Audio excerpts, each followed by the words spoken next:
Like me, you probably remember the first time you ever walked into Tampa Theater. It's an incredible space. I moved here in 1980. I couldn't believe what I was seeing. But what I didn't realize that it was only a few years before that, we almost lost Tampa Theater. If it wasn't for some foresighted city council members. So the Tampa bought Tampa Theater, we would not have that institution today. I've seen many great movies there over the years. I've seen great concerts from Count Basie and John Prine to David Byrne. And now Tampa Theater is about to take another leap forward, again, thanks to the Tampa City Council. And we have the longtime 39-year CEO of Tampa Theater with us this morning to tell us about the future. Everyone, please welcome John Penn.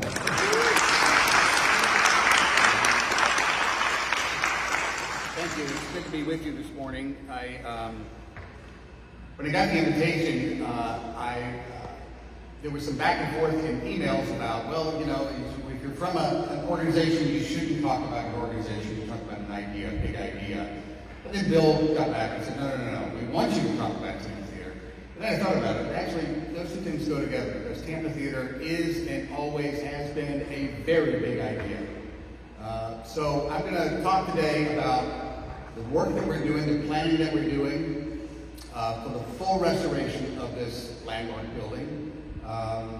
All the things that we're going to do. But before I tell you what we're going to do, I want to talk a little bit about why we're going to do this, why this work on this building is so important. And to understand it, you have to understand the Tampa Theater's history. So briefly, I want to talk about why a building like that would be built to begin with in 1926.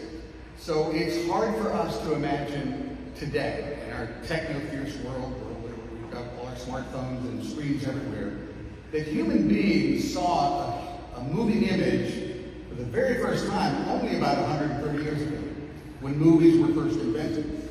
And so the first movies that people saw were these little 20-minute silent reels, and they were shown in a room like this, with a screen at one end, a bunch of chairs in the middle, a hand crank projector at the other, and they were called Nickelodeons. You paid a nickel to get in.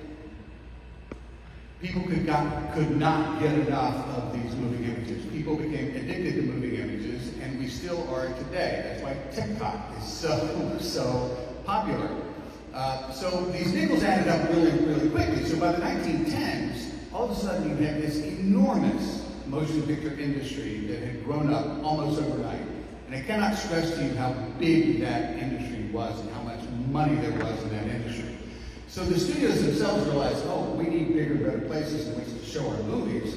So they began to invest themselves in the construction of movie theaters. They got grander and grander, so they were being referred to as movie palaces. So by the 1920s, this thing was out of control. Paramount and others were building all kinds of movie theaters. 3,000 movie theaters were built in the 1920s. And in the early 20s, there was an architect named John Eberson. He was the man. He was the guy that every studio wanted to design their theaters because he had come up with, he began to experiment with, and then he began to perfect a new style of theater instead of the old sort of ones with chandeliers and a lot of gold leaf. He created a style that he called the atmospheric theater. And atmospheric theater is exactly what Tampa Theater is. In fact, Tampa Theater is regarded as the best example, the most intact example of an atmospheric theater anywhere in the world today.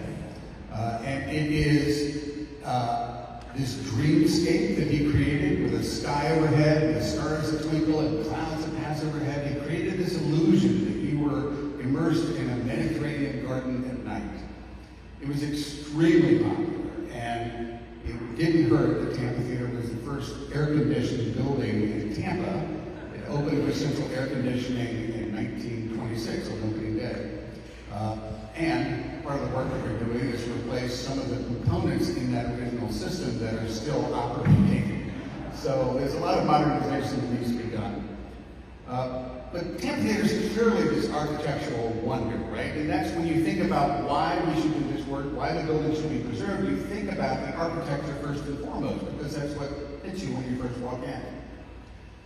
But for me, I think there's another layer of significance. This is just as important, maybe even more important, and that is the humanity that is represented in that building. It's embedded in those walls.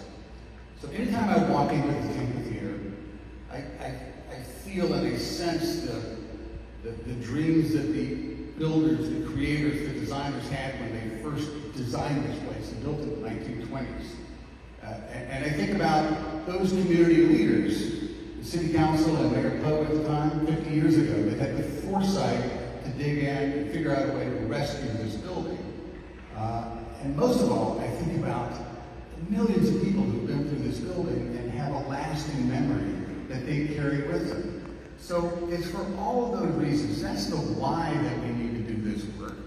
And it's not just about the past. When we are planning and doing our work at Tampa Theater, we honor the theater's history, we celebrate it, we embrace it, but our work really is focused on the future, what comes next. We're always trying to peer around the corner and figure out what's coming down the road. So in terms of what we're going to do, there's a long list. That's why I have a few notes here, because I can't remember all the stuff that we're going to do. But first and foremost, coming online at the end of this month, early June, is second cinema project, the John T. Taylor Screening Room. If you recall walking into Tampa Theater, to the left of the box office, there's always been this storefront. Down through the years, I think at first it was a drugstore, then it became a shoe store, and for the last 30 years it's been a florist. Since we own and control that space, we figured out, well, we need a second screen, because currently in this wonderful, beautiful Tampa Theater with 1,200 seats, a tiny stage, we're opening our doors 700 times a year for films, concerts, special events, education programs, tours, and there's no room, right? We're sort of maxed out that calendar. And furthermore, in the film business, having that second screen is so important, because it gives you a little bit more leverage with film distributors. We can say yes to more things. Film distributors, particularly for new films, they want an uninterrupted run. They want continuity of box office every day of the week. And when we've got so many concert events and community events on our calendar, it's oftentimes difficult for us to guarantee that to a distributor. With the second screen, it gives us the ability to roll that film over into a smaller space temporarily, and then to move it back.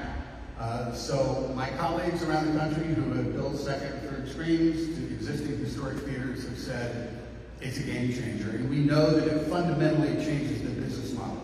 Now, I was telling Candy earlier that for the longest time as we've been planning this, by the way, we announced this project in 2019, and we had all the funding in place. The project then was $1.3 million, and the construction was supposed to happen in 2020, and 2020 did not go according to plan for any of us. And so the project got delayed. We continued to look at it, stare at it, continued planning.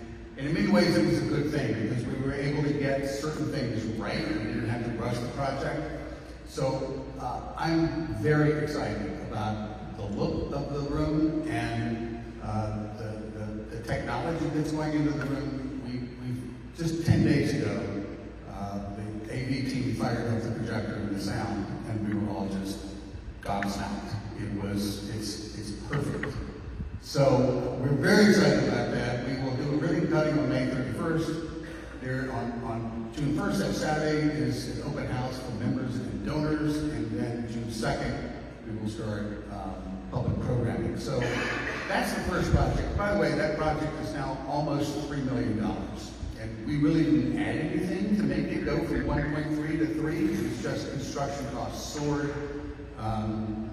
But I think in terms of the asset and how we're going to leverage it, how we're going to use it. And by the way, I think we will discover new ways to use that space that we're not even imagining right now. We've modeled all kinds of programming, but I think there's going to be different ways that will help the theater. So beyond T2, the full restoration we're deep into planning now. So we've assembled a tremendous team of architects, engineers, contractors, advisors, specialists, and I think we're at 50% design development now. We've got some page turns, I think, early next week to go through every stitch of it, but there's a laundry list of things that we're going to do. And first and foremost is the new air conditioning plant. to take care of that ancient technology and get rid of that. And then all of the theatrical systems that touring artists expect to find when they come into a room these days in 2024, they don't find that right now when they walk into Tampa Theater. So all of those modern systems, the lighting, the sound, the rigging, all of that is going to be integrated into this work. Also, the network infrastructure that is necessary to make the theater a plug-and-play facility so that we can host production companies who want to either live stream or stream content later on. So a lot of comedy specials are in our future. We have a number of inquiries, but right now it is so difficult for a production company to come in. It's cost prohibitive for them because we don't have that infrastructure. So we've been very careful about integrating that into it. There's also on the Florida Avenue side of the building, there's this 3-story building that's actually part of the auditorium structure. The second floor is where we've got some of our operations staff. The third floor has not been occupied in probably 70 years. It looks like when you walk up there. It's a disaster, but it's great space. So we've got some staff over there. The other staff is on the second floor of the Tampa Theater Tower, which the nonprofit Tampa Theater purchased about 7 or 8 years ago. And so we're split up.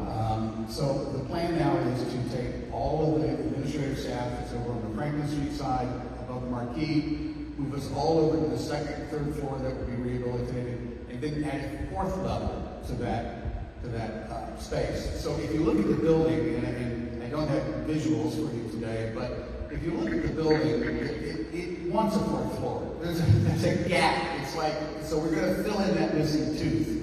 And that will be a creative lab for not only internal staff, but our committee meetings, community meetings, film camp sessions can happen there. So it's going to be an open space, not particularly large, but maybe a group of this size might be able to fit in there.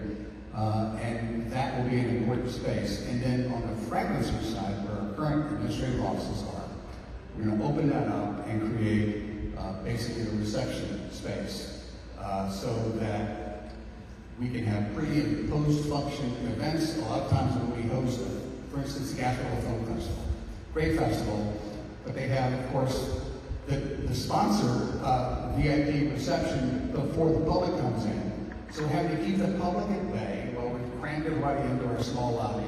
So having this space that can hold 70 to 100 people right at the front of the building that is separate will allow us to do a lot more things. And it'll also be a great income generator as well because we'll be able to rent it out for functions that have nothing to do with what's going on in the Tampa Theater. So that's how the space is going to get used. But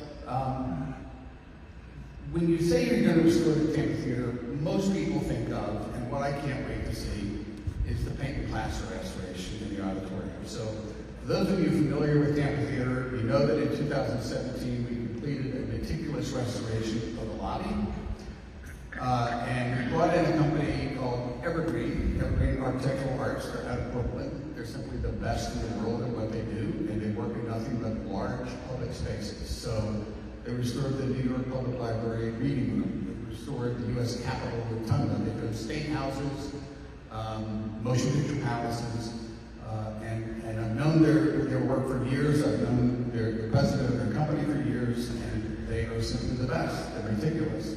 So the work they did in 2017 was eye-opening because the lobby became a lot more vibrant than what we were looking at. In the auditorium, we did a lot of work in the auditorium, but it was all seats and carpet and the grand drape. But we did not do any of the paint and plaster. So that's a $1.7 million contract for that, and not counting the scaffolding that it's going to take. So the timeline is that in early or late 2025, we're going to begin work on the Florida Avenue wing, and then probably early January 2026 is when we shut down the auditorium, because we must shut it down because the full scaffolding has to go up.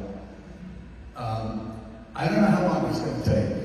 At most, it will take 7 months. We keep trying to compress that with the team. to figure out how we choreograph this in a way that minimizes our downtime, but at a minimum, 4 to 5 months will be closed.